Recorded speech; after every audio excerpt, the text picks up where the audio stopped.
千里之行，始于足下。A journey of 1,000 miles begins beneath the feet. We now gather in the Tao to travel the journey together. Let us begin. Now, I would like to extend a warm welcome. Thank you for joining us. Please center your thoughts and direct your attention to this moment in time, to the here and now, to be fully present and mindfully aware as we all ready ourselves for this sacred process in the Tao with one another. And now, without further ado, let's continue with Tao Te Ching 31.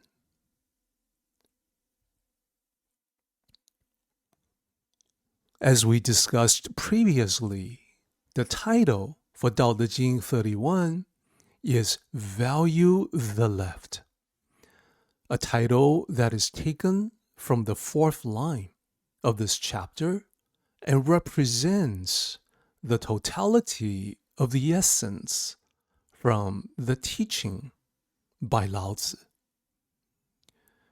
It speaks to individuals who are honorable, that value the left, meaning specifically that they value life and peace. This is in accordance with a traditional paradigm in ancient China, no longer used as frequently in modern times, but definitely was something that everybody understood in antiquity. So, previously, we spoke of the various ways that the left and right still manifest in modern society, even though linguistically people no longer think of them the way that the ancients used to. Together, the left and right form the complementary duality yin and yang. We will continue to explore the significance of this symbology today.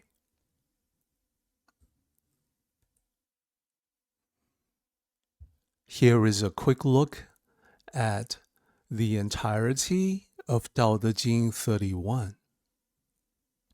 Previously, we did our sectional analysis as usual by looking for repeating patterns in the original characters to be able to discern how the text is divided into various sections. Here is the result of our analysis.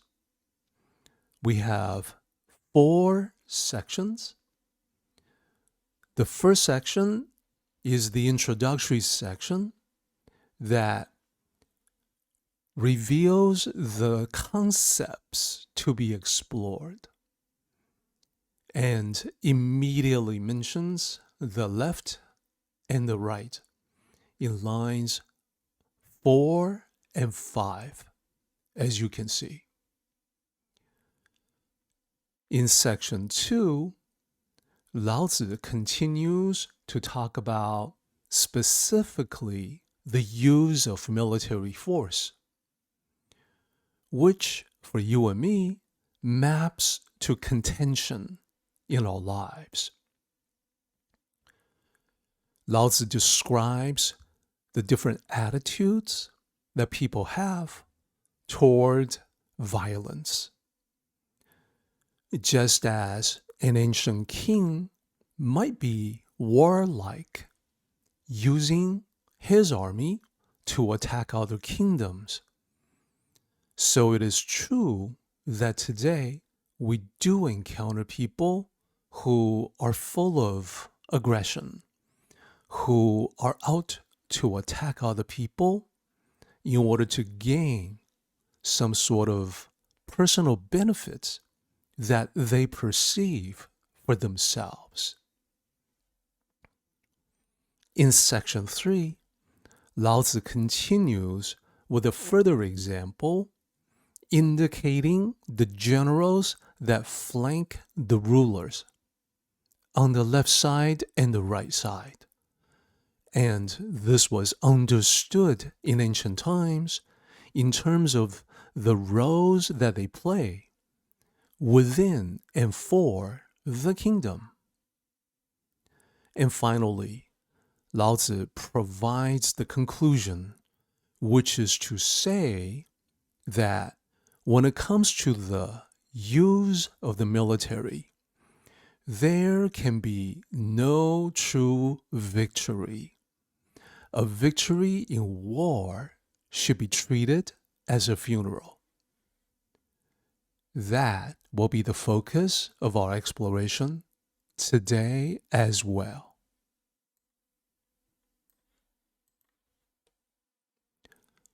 So, a quick recap from last time. We began with the first few lines already immediately talking about the military in a negative light as a tool of misfortune. So it is detested by all, and those who possess the Tao will avoid it, will not reside in the mindset of violence and aggression.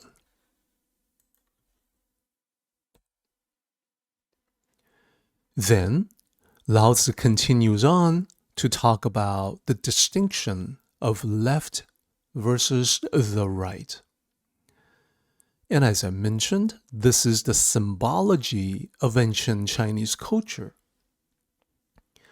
Although it is no longer something that holds sway in modern culture, we can still see traces of the ancient tradition. In traditional rituals, there are actions that are prescribed that they must be done with the left hand, because the left hand is symbolic of peace.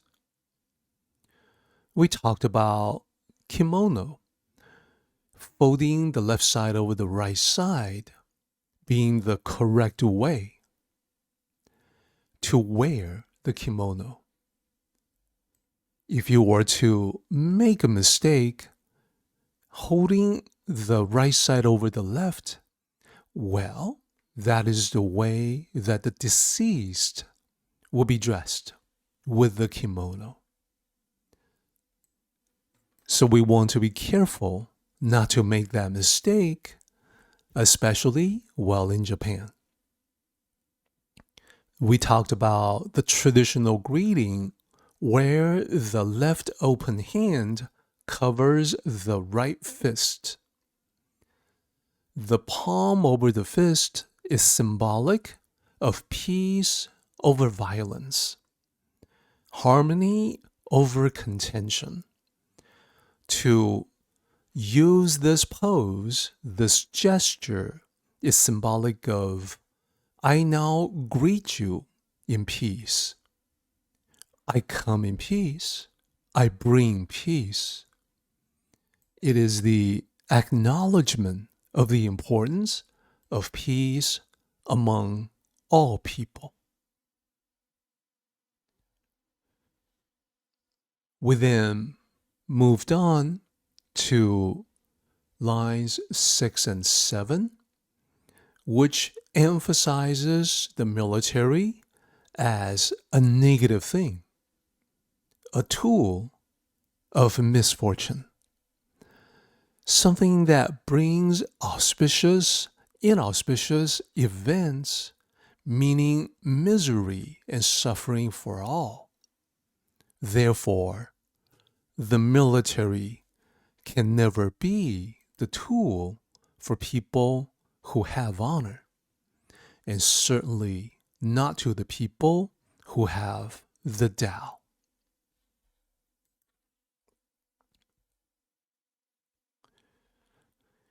We ended our discussion on this slide last time. Line 8 says, when using it out of necessity. So the ancient sages recognize that there will be times when it is necessary to use force. There will be times when you have no choice because you are backed into a corner. Perhaps you are trapped.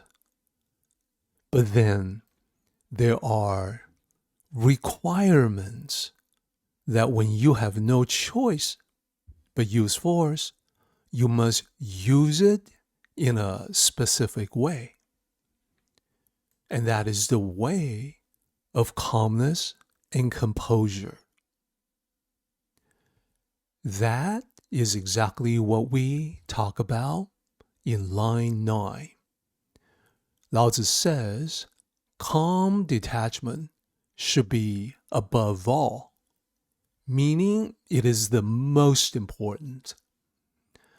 Nothing quite as important as keeping a cool head when you are in contention. So, when it is necessary to fight, one must do so with calm detachment. This is not an instruction to be indifferent. So what Lao Tzu specifically means by calm detachment is that there must be no excessive display. There should only be composure. You remain calm because you care about what is happening. You are certainly not passively indifferent to the events happening right at the moment. And it must be that there can be no bloodlust, no eagerness to fight. This is not some kind of pretentious coolness. You know you are in a contentious situation. You have a duty to resolve it in accordance with the Tao. And there's no taking joy in victory, no delighting in fighting. This is restraint. You are restraining yourself and watching your own reactions. You do not want to be agitated. You do not want to be overexcited. It is a solemn and serious attitude. It is always mindful of the destruction on both sides. So, this means the use of minimal force. And this is controlled from an internal reserve. This is not influenced by external excitement. We can see that this is a requirement from Lao Tzu that is rooted in practical necessity. Because this is something that we often see in life. When people get into a fight, perhaps they argue back and forth. We often see the one who loses his cool, gets mad, is the one who loses the argument. And perhaps this is something that we ourselves have done. In an argument, we lose our cool. we hit the ceiling. Smoke comes out of our ears. There are many expressions for that. But all of those manifestations are signs that we are not able to keep composure and therefore on the losing side.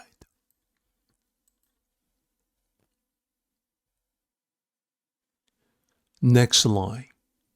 Line 10, it says, victorious, but without glory. I want to approach this line with the last character first. The last character is Mei, a very common character in Mandarin. In modern Mandarin, it means beauty or beautiful, depending on its use as a noun or adjective. In Mandarin, there are no different forms. It's all the same character, but the meaning varies contextually. In this ancient usage, it does not mean beauty or beautiful. The character's meaning has been extended. In the original usage, it meant glorious. So, what this means is that there is an ego-driven desire to look good in being victorious. That's the connection with beauty or beautiful. So, in the Tao perspective, we want to be careful in being victorious because there's no glorious victory in war. This is something that is clearly stated in the Tao. It is because the Tao perspective takes everything into account. It isn't just the side that won, but also the side that lost. It's not just the mission that was accomplished, but also the high cost in accomplishing the mission. It's not just about the ones who survived the conflict, but also the people who did not make it. So, at another level deeper, the truth is that we can see every enemy combatant killed. Well, that is a person with friends and family who will mourn the death. And it is no longer so easy to kill when you realize the ones who die are every bit as human as yourself.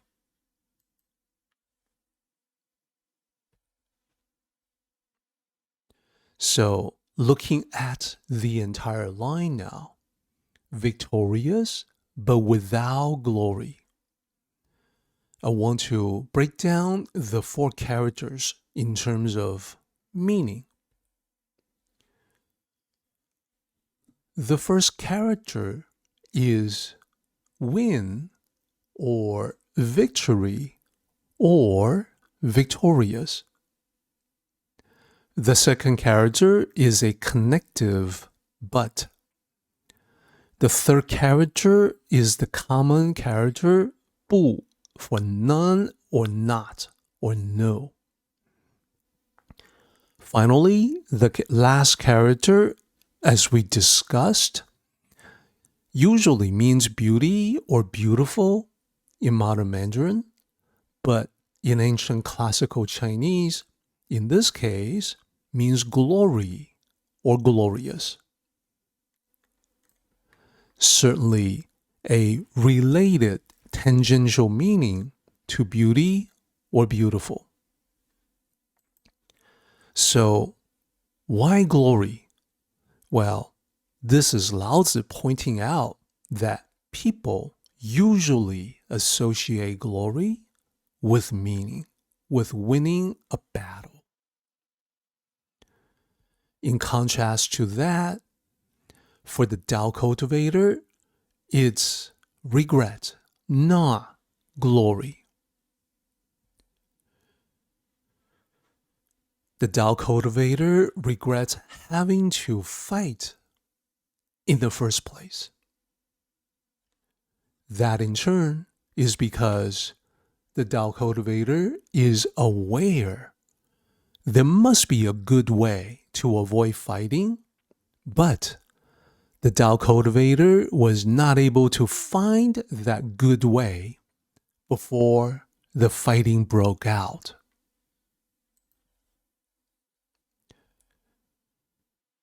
The Tao cultivator also regrets having caused damage, which is unavoidable in contention. Always happens.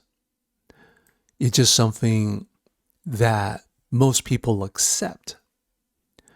But Tao cultivators notice and consider it to be regrettable. And there's even the possibility of having caused death. So perhaps conventional thinking will accept possible consequences as normal and will then heap praise on the victor. In the Tao, no praise is deserved by anyone. Not the victors, not anyone at all.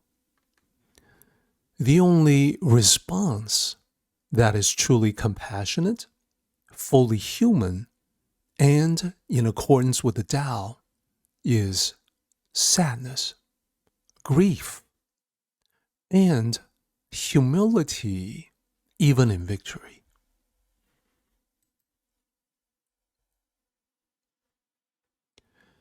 So now we can look at line 11 and 12 together.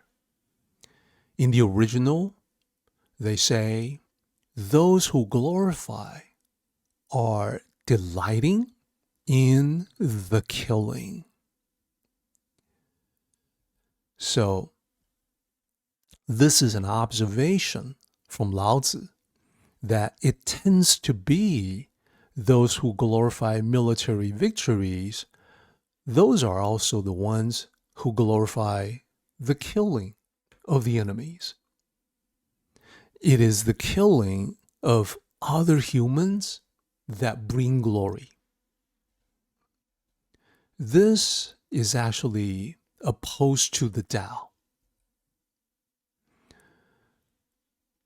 Keep in mind, Lao Tzu observed his world, the world of the Warring States period, absolutely engulfed in chaos. So he saw patterns.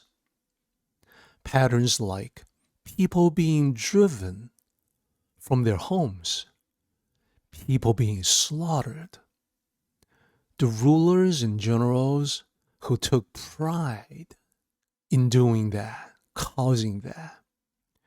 Perhaps they even took pleasure in waging war against one another. For them, it would be more like an expression of power. Perhaps seeing war as a chess match or a game. These also run counter to the Tao because, well, it is bloodthirsty, a bloodthirsty mindset. And for what? And the celebration for victories, well, Lao Tzu's the observation from the Tao perspective is that such celebrations, like the victory parade, are often disguised as people being patriotic. It can become a twisted kind of worship. Might makes right. Powerful, great, triumph. It is something we definitely see in our world. So, the glory of war is actually the opposite of the heavenly Tao. And the reason why is because the mindset, this glorification, centers on death, while the Tao is that which gives rise to life. So, comparing ancient times to today, the situation has not changed. Victories often celebrated with song and dance, awards and parades. The perspective that we are expressing here, that we're highlighting based on what Lao Tzu says, it would usually be ignored. It can even be seen as unpatriotic. We have even seen anti-war sentiments or expressions branded as treason. The reason why is because we as a society, we see that a cultural fixation on victory has become entrenched. People are used to it. They don't think about it at a deeper level as we are doing right now.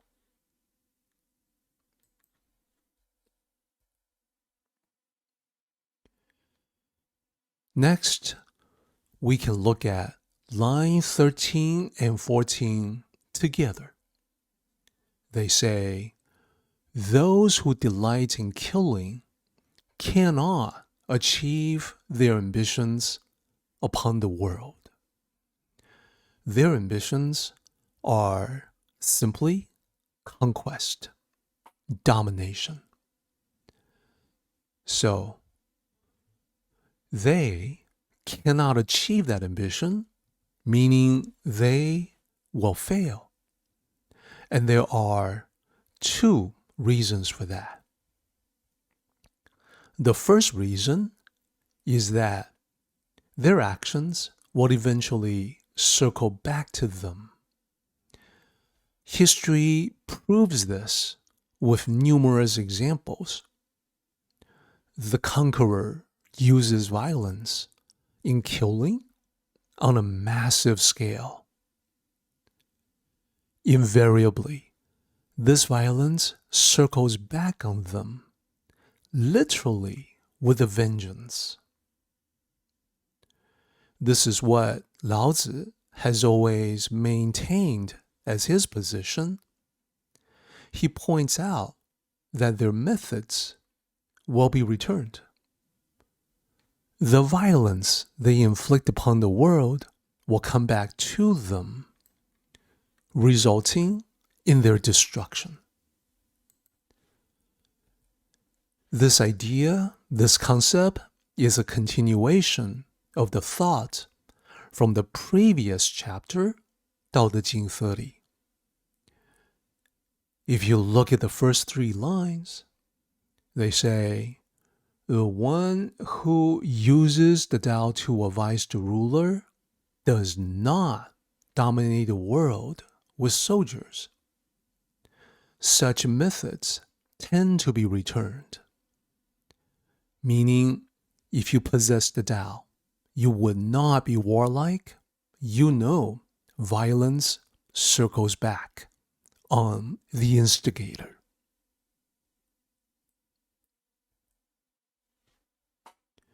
And there is another reason why those who delight in killing cannot achieve their ambitions of conquest. And the second reason they fail is because they are naturally moving opposite to the Tao. This mindset, the glory, the glorification of war, the delight in killing, are death-centric. And as I mentioned, the heavenly Tao is that which gives rise to life. So, I repeat this again, the orientation toward death and killing is opposed to the heavenly Tao, that is nurturing and life-giving, is because it is specifically mentioned as well in the previous chapter, 道德经 30. And this is toward the end of the chapter.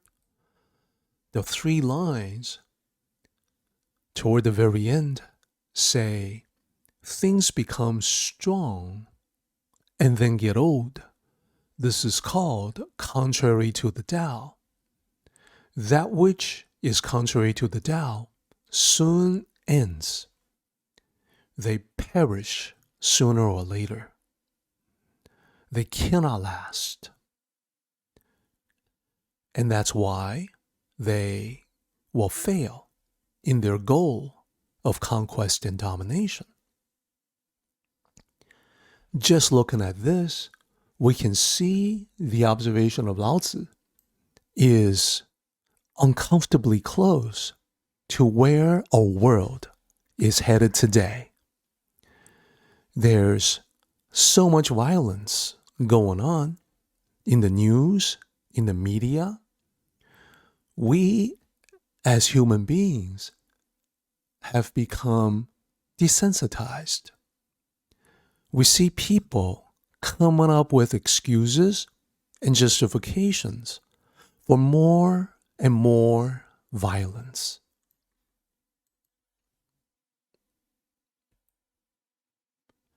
So, a final thought on these 2 lines.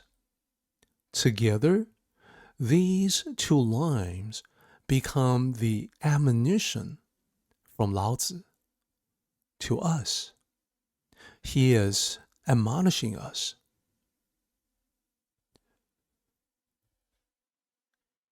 I want to put this up as a bullet to reiterate his world, the world of the warring stage period, is much too close to our world. We sort of live in the warring stage period 2.0. A society that is so deep in victory culture cannot help but become increasingly violent. Our pattern of mass media consumption will confirm this. People forget or ignore the value of life, all life. We see this in the excuses and justifications for violence. It is as if the loss of lives are no longer such a big deal. People become willing to accept the loss, and they will say that somehow it is required for freedom. So, overall, everybody becomes increasingly desensitized. People also become divided, polarized, more tribal than ever. The sentiment there is that you are either with us or against us. That's what I mean by tribal mentality. Deep divisions among people, cracks in society, and those cracks widen so they become unbridgeable chasms. So, in thinking about all this, I want to bring everything together in one slide to talk about the overall concept and apply it to our world in an illustration. So we have seen Lao Tzu talking about the endless strife and chaos of the warring stage period. I'll represent that with this symbol. So this symbol, for me, represents the massive clash of armies in ancient times. Who were the source of all the chaotic violence affecting millions back in those days? Well, the expression from Lao Tzu is that these were the ones who delighted in killing. The tyrannical rulers, the warlords, they were bent on conquest. This term comes from line 13 of this chapter, so we will be taking a look at it. It is where Lao Tzu points to the rulers who took delight or pleasure or enjoyment in causing massive amounts of death. They used their armies to conquer. They glorified battles and bloodshed. Now, Lao Tzu himself was someone who had responsibility of the royal archives. He was the royal archivist, what we would call a librarian today. In that capacity, he had opportunity to learn from ancient chronicles and scrolls. So he knew very well, he learned from history, 2,000 years of history prior to his time. He knew that such warlords would invariably fail. That is the message from historical documents. That is why he said they glorify battles, they would never succeed in achieving their ambitions upon the world. They were aligned with the inauspicious right, representing death. That death manifesting as their armies, bringing misfortune, causing widespread panic, suffering, misery.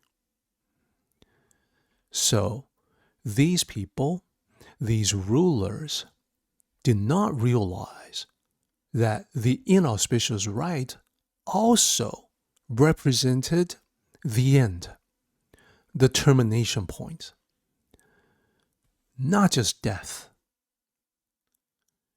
So this is the way that it returns to them, manifesting as the end, the termination of their ruling authority, their military power. So ultimately, it comes back to them as their demise. So in the complementary duality, the people opposite to them were the honorable individuals, the opposite of the wannabe conquerors. They had a noble character, they had honor. And this term comes from line 4 of this chapter. This is where Lao Tzu points out honorable individuals prefer to not use military force. They would only use force if they have no choice. So during the warring stage period, these would be the rulers who possessed honor or had ministers who understood the Tao and would be able to advise them and guide them against warfare and violence. They knew the horrific cost of war. They saw no glory in any of the things that the conquerors took delight in. They eventually would prevail. They would be victorious. But instead of celebrating that victory, they would mourn the loss of lives. So this is what we have from Lao Tzu. These are his words that we can apply to modern times. In modern times, we no longer have massive armies marching across the landscape. But we definitely have conflicts that we experience in our lives. So, no more swords and shields. But we definitely see disagreements. We definitely sometimes have the necessity of dealing with bullies. So, on the left-hand side, the modern equivalent to the ancient warlords who delighted in killing, I use this term, 小人. This term does not appear in this particular chapter, but in Chinese culture, it is the most common term that is the complement or the opposite of 君子, which means honorable individual. These two characters, literally, the first one is small. The second one is person. But the two characters together, they do not mean a physically small person. It is talking about heart. This is a petty individual. Someone that we probably see, the kind of person we often see in life. The petty people. Pettiness, lacking honor, lacking a noble spirit, combative, aggressive, domineering, controlling. These are the ones that sabotage or attack others. They're usually out for personal benefits. Sometimes they spoil for a fight.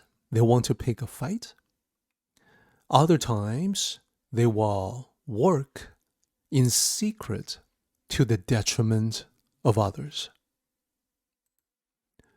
So, just like the ancient conquerors who fail, the ancient tyrants who suffer humiliation and defeat, the Tao principle is such that petty people will fail in life sooner or later. It is only a matter of time. They end up defeated not necessarily by other people, but by their own inauspicious path. For no other reason than that it is aligned with negativity and therefore contrary to the Tao. So what about us in modern times? I want to take inspiration from the terminology used by Lao Tzu. He says, those who have the Tao, 有道者. We want to be the ones who possess the Tao.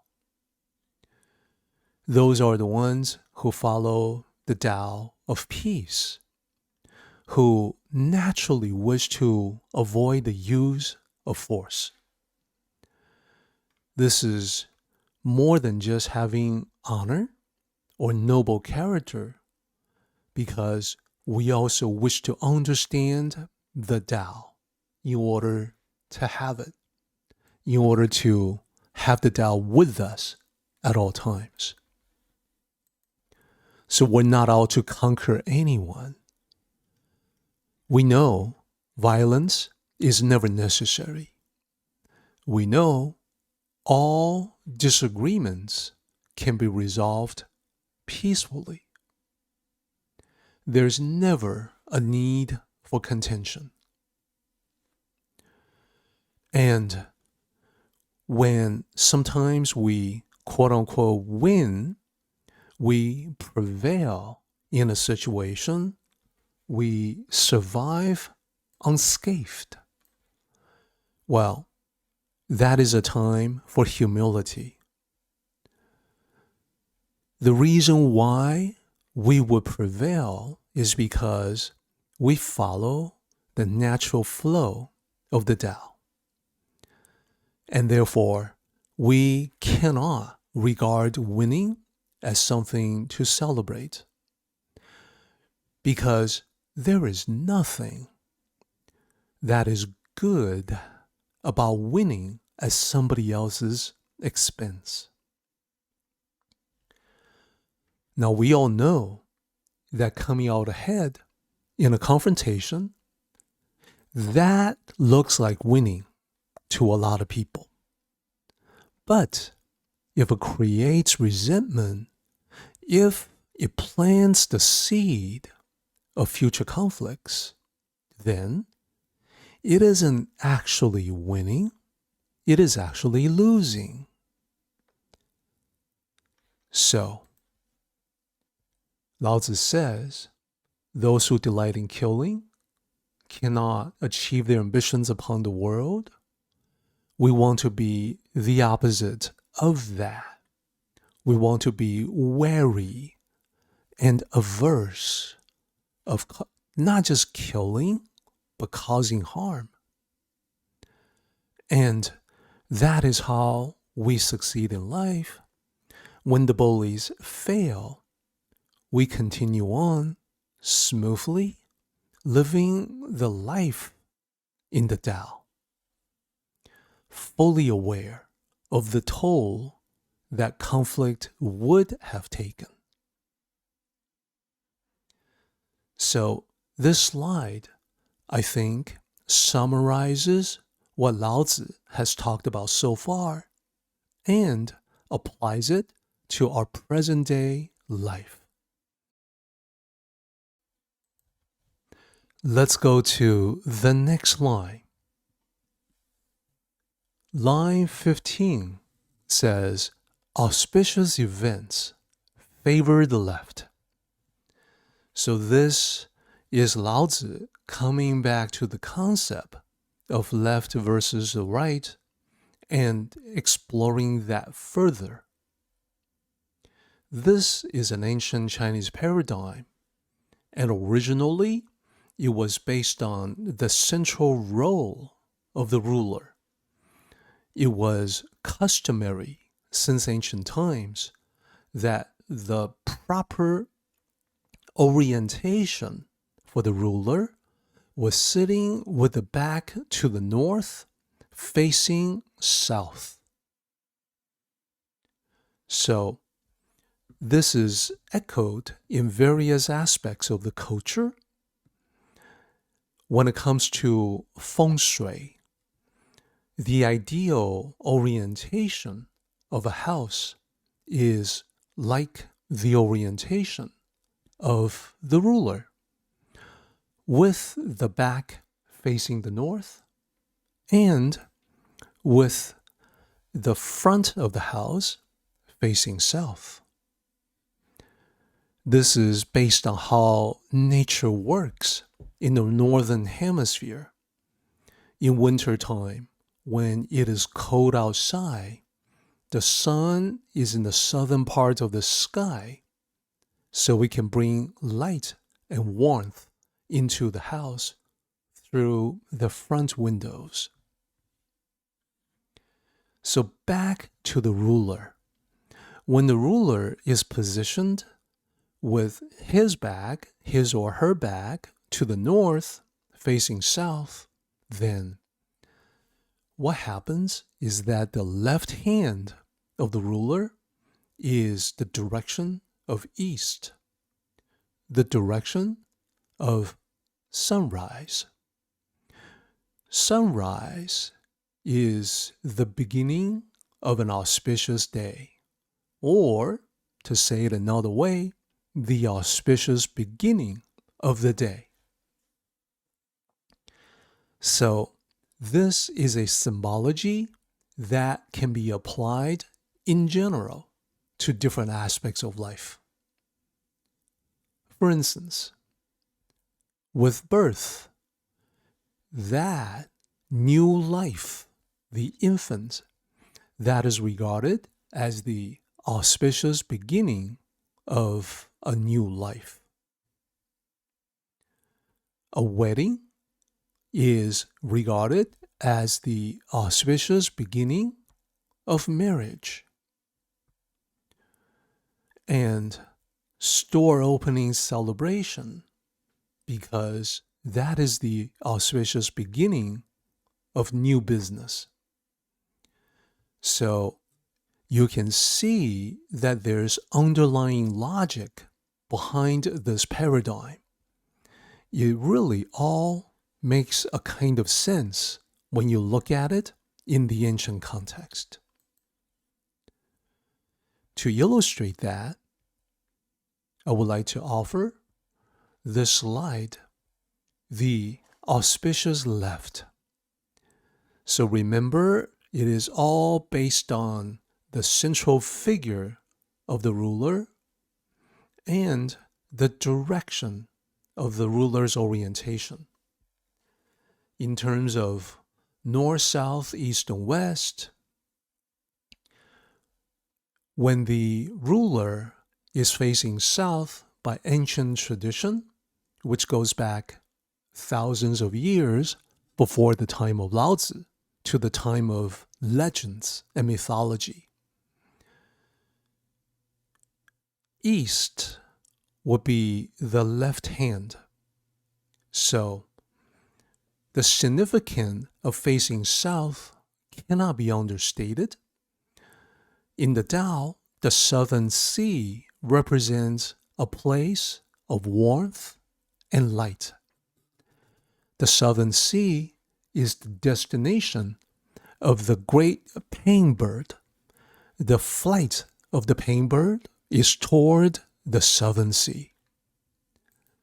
Therefore, it represents yang, the left-hand side, and as I mentioned, sunrise, the auspicious beginning of the day. This is applied to other aspects of life. So, spring is the auspicious beginning of the year. This is especially important, especially significant to the ancients, because it was an agrarian civilization. Farming was central to living. And birth, as I mentioned, the celebration for the auspicious beginning of life, the miraculous newborn, is the primal state of pu. Pu is the plain piece of wood that can be shaped into anything, metaphorically pointing to the unlimited potential of the newborn child. So, taking a cue from this, the left hand of the ruler extended symbolizes life. And you can see it in terms of the symbology of spring and birth. And the start of a new day is a significant beginning of your life, the rest of your life. So, focusing on life, we have the auspicious growth and development. And extending from there, also focusing on life, we have auspicious peace and harmony. So these are tied together. Earlier in this chapter, Lao Tzu says, honorable gentlemen, while at home, value the left, pointing to the foremost importance of peace and harmony in your home. The home is your base in life. It is the protected castle where you can rest in safety and comfort.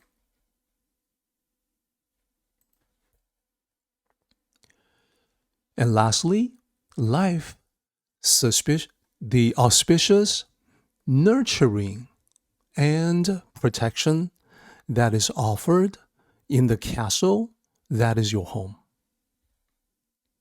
So all of these together is what we mean when we talk about the left being auspicious.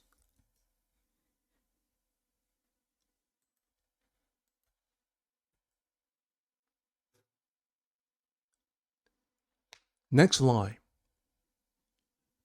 Line 16 says, inauspicious events favor the right. So, the right is the natural complement of the left. Looking at the ruler's orientation, the other hand, the right hand of the ruler, points to the west, which is the direction of sunset. And therefore, it is the symbol for inauspicious end. Inauspicious in the sense that the day is over, so anything that has not yet been done has to wait until the next day. One has to let the day go in order to rest and be ready for tomorrow. So just like the way it was for the right, the symbology applies to existence in general. We know death is the inauspicious end of life. It is inauspicious in the sense that there is no more time to finish anything that is incomplete. Once you die, there's no more time to make amends. It is time to let it go. All of it. And what can result in death is violence. Therefore, that is part of the symbology as well. The right hand is typically the weapon-wielding hand, naturally associated with violence. And when we magnify this to the scale of the kingdoms, the warring states, it is warfare that leads to unimaginably many deaths. So, this is the reason why earlier in this chapter, Lao Tzu says, when deploying the military, the right side is used. It is favored.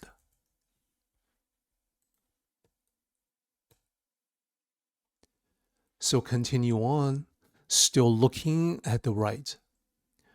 It is inauspicious. At the beginning, line 1 of this chapter, it says the strong military is the tool of misfortune. So we can see that these are synonymous. They're talking about the same thing. The strong military brings misfortune. to both the attacked and the attacking side.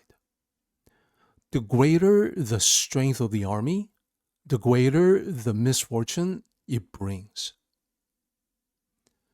So here's how it looks at the beginning of this chapter. It says, a strong military, a tool of misfortune, all things detested. Then, not just the tool, but the action of the tool, that is the military force, it is what brings inauspicious misfortune everywhere. Its nature is negativity, so it brings negativity to everything it comes across. And we see this in the chapter that says, following the great army, there must be an inauspicious year. This comes from lines 6 and 7 of the previous chapter, 道德经 30.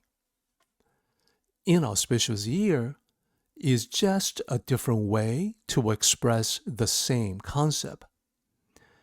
It isn't just the death and destruction while the battle takes place. It is also the suffering and misery that the great army leaves behind.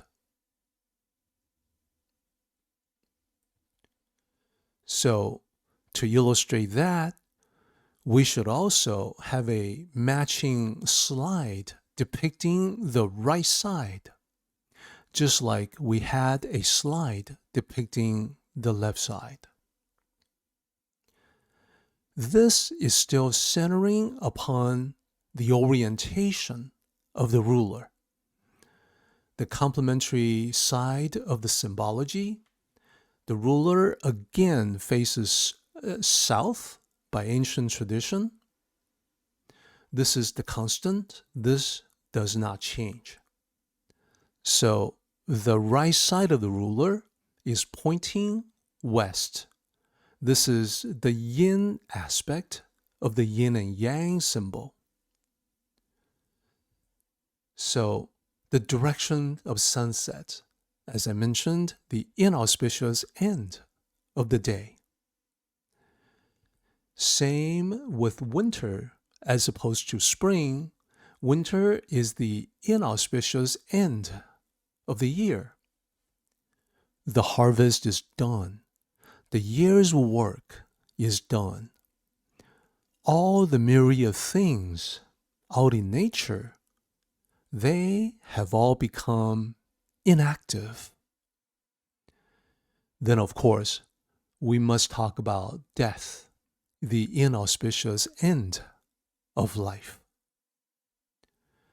Focusing on this, the ending of it all, the end, inauspicious point of termination. So, in modern Mandarin, oftentimes, yang, the left-hand side, refers to the world of the living, and yin, the right-hand side, is the world of the deceased, the afterlife, the ghosts. So, not just the end of physical existence, the end in general. For instance, a breakup is the end of a relationship. A divorce is the end of a marriage. A bankruptcy is the end of a business. All of these are seen as inauspicious. So this is easy to understand. Then, we also talked about violence as being closely associated with death. Of course, we understand physical violence can lead to the killing of someone. There's also emotional violence that can lead to the death of a relationship or marriage. And Lao Tzu specifically points to warfare as being the termination on a massive scale as the armies go to war against one another. It's an inauspicious catastrophe with many, many deaths. And this is why earlier in this chapter, Lao Tzu says, when deploying the military, value the right. This is pointing to the ability to cause massive suffering, massive deaths. Thus, inauspicious events favor the right. We can see that the ancient paradigm, this makes sense. Moving on to the next line, it says, the lieutenant general is positioned to the left. That means to the left of the ruler. This is the second highest ranking general who stands traditionally to the left of the ruler. This particular general is entrusted with defensive protection, protecting the ruler, protecting the kingdom against external threats. These are duties that are all consistent with what the left side represents. It is security for the king or queen in the kingdom. It is keeping the peace, maintaining internal law and order. The priority is to preserve life rather than to cause death. So, if you think about this in connection with one's home, in this chapter, it says, 君子, the honorable person, while at home, favors the left. So security for one's home matches the security of the kingdom that we see here, because Tao principles are always constant across different levels. The scale may be different, but the teaching remains the same. And when we talk about law and order, let's also keep in mind, in the West, we have a term for those who maintain, preserve law and order. The sheriffs, the police, we refer to them as peace officers. So there are commonalities in cultural similarities, East and West.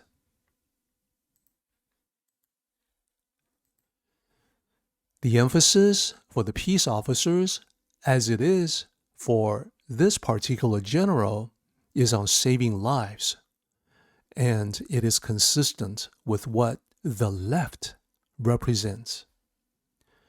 The lieutenant general is certainly able to use force, certainly able to use violence, but the primary purpose is to prevent or reduce violence internally and externally.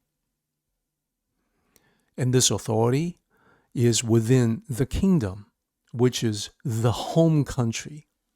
So that again echoes the concept of one's own home. So what about the general on the other side, on the right-hand side? That is the senior most, highest ranking general standing on the right side of the ruler. This line says the major general is positioned to the right.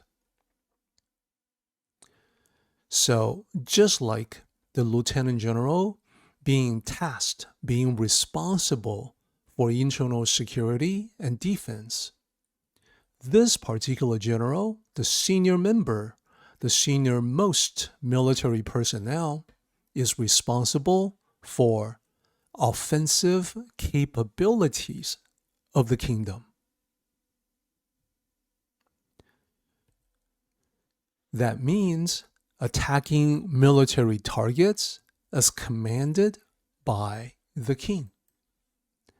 To enforce treaties, resolve border disputes through the use of force, assert the kingdom's rights again through the use of force.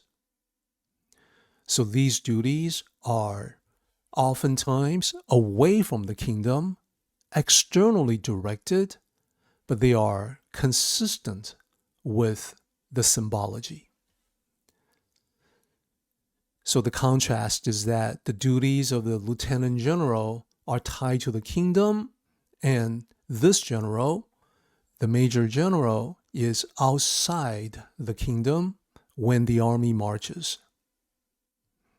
The attack can be preemptive strike, counterattack, and as we have seen in this chapter, it can certainly be an attempt to conquer.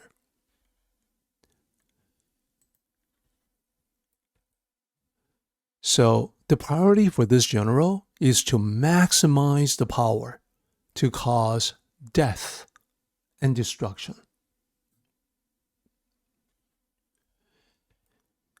And this emphasis, once again, is consistent with the symbology of the right.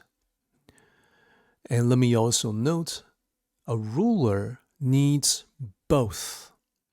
Just as you need both your left hand and your right hand, this ancient ruler needs both generals for internal, external offense and defense. So this is the way that the kingdoms were set up. This is the organizational hierarchy and structure in antiquity.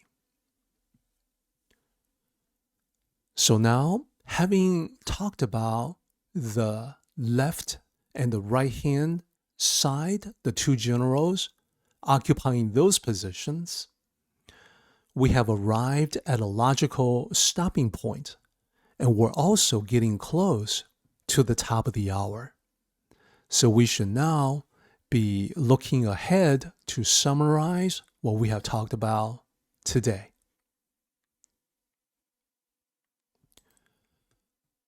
First, a quick look at the summary from last time.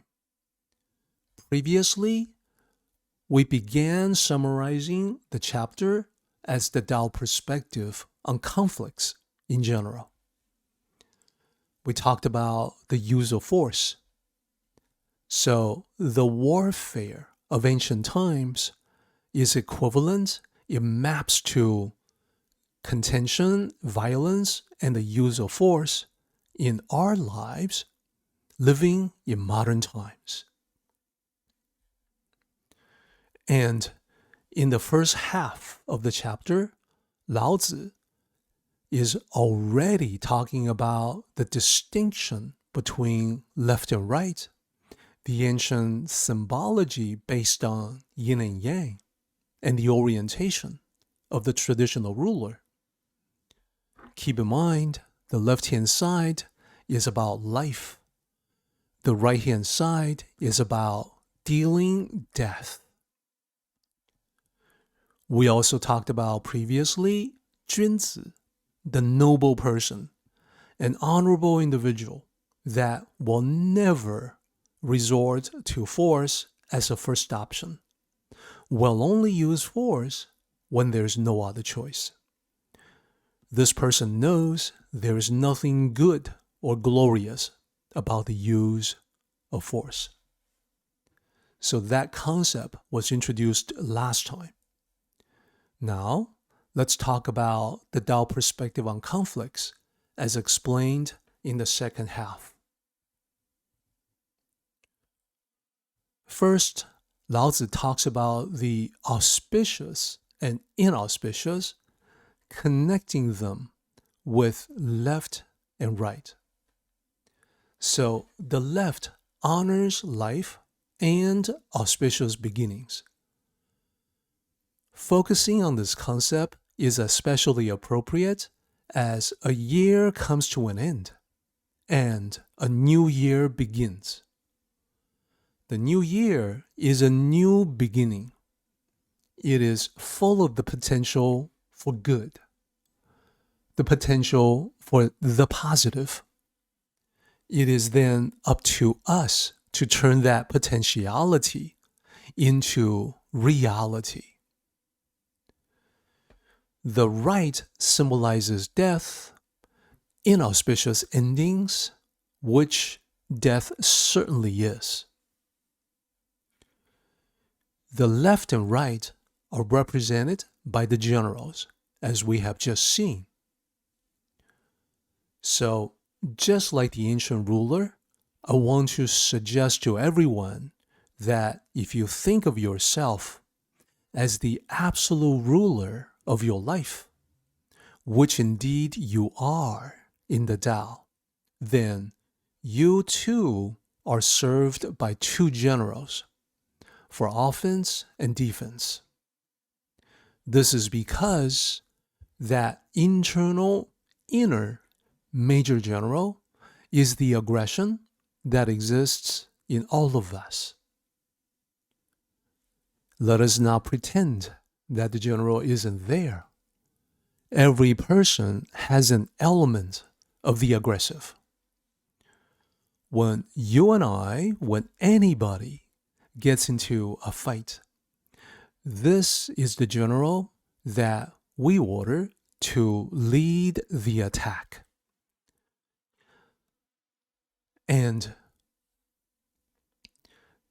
because of that, because contention is so negative, when the major general is on the march, leading the army, that is an omen. That is a sign of extreme stress. And it's a sign of doom and gloom. Whereas the major general is opposite to the lieutenant general, who is the inner protector of peace. When you and I have an internal conflict, we eventually resolve that internally within the mind. The lieutenant general within is the one that restores order and stability inside of us. So we talk about when the military force is deployed. That is when we argue with someone. In ancient times, the meaning of the march of the army is that diplomacy has failed. In modern times, in our lives, well, when we argue with someone, when we get into a fight, we have also had a peace initiative that has failed or was never attempted in the first place. And what I mean by that is prior to the argument erupting, we did not make an effort to prevent it from coming to pass. And number 3 in this slide is a preview for next time, when we talk about the concept of the funeral. Toward the end of this chapter, Lao Tzu zeroes in on victories in battle, victories from war. That in the Tao, there is no such thing as the glorious victory. So, in the final analysis, what Lao Tzu wanted us to understand, to realize, is that the best possible choice is in not having to use the tool of misfortune at all, meaning military force in ancient times, or the use of aggression in our lives in modern days. But what if you are already in contention? Then what we will talk about next time is that the second best choice is what Lao Tzu calls the funeral. Funeral, not victory parade, which for us means the expression of regret, not pride. Every victory is tainted with loss. This is no different from ancient times to modern days. That is what the funeral represents.